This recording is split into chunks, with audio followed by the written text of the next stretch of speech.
Canada భారత విద్యార్థుల కలల దేశం. కొన్నేళ్లుగా కెనడా పెద్ద ఎత్తున స్టడీ వీసాలు ఇస్తుండటంతో దేశం నుంచి లక్షల మంది విద్యార్థులు కెనడాకు క్యూ కట్టారు. అయితే స్టూడెంట్ల ఓవర్ఫ్లో కారణంగా అక్కడ పరిస్థితులు తారుమారవుతున్నాయి. విదేశీ విద్యార్థుల్ని ఆదాయ వనరుగా చూస్తున్న కెనడా ట్యూషన్స్ ఫీజుల్ని భారీగా పెంచి విద్యార్థులను అడ్డివిరుస్తుంది. దానికి తోడు అక్కడ పెరిగిన ఖర్చులు తడిసి మోపిడవుతున్నాయి. వీటిలో అక్కడ PR లభించడం కూడా ఇప్పట్లో కష్టమే అంటున్నారు. కొన్నేళ్లుగా కెనడాకు లక్షలాది భారత విద్యార్థులు క్యూ కడుతున్నారు. దీనివల్ల అక్కడ నివాసానికి ఇల్లు కూడా దొరకని పరిస్థితి ఏర్పడింది. ఒక చిన్న గదిలో 2-3కి మించి భారతీయ విద్యార్థులు ఉంటున్నారు. డిమాండ్ ఏర్పడి ఇళ్ల అద్దెలు కూడా పెరిగాయి.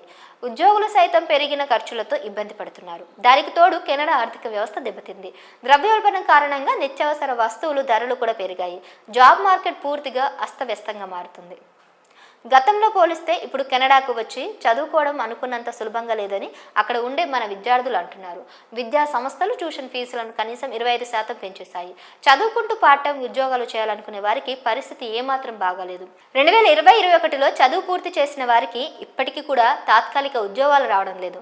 భారత విదేశీ వ్యవహారాల మంత్రిత్వ శాఖ ఆగస్టులో వెల్లడించిన గణాంకాల ప్రకారం విదేశాల్లో చదువుతున్న భారతీయ విద్యార్థులు అత్యధికంగా 4.27 లక్షల మంది, అంటే సుమారు 32% కెనడా ఉన్నారు. 3.37 లక్షల మంది అమెరికాలో, 1.85 లక్షల మంది యూకేలో, 1.22 లక్షల మంది ఆస్ట్రేలియాలో చదువుకుంటున్నారు.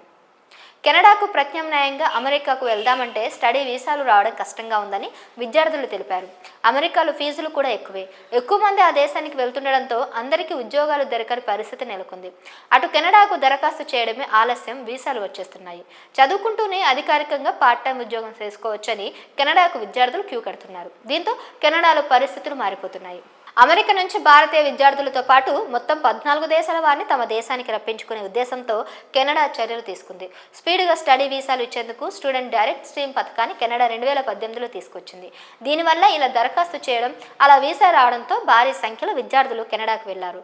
తాజాగా ఈ పథకాన్ని కెనడా రద్దు చేసింది.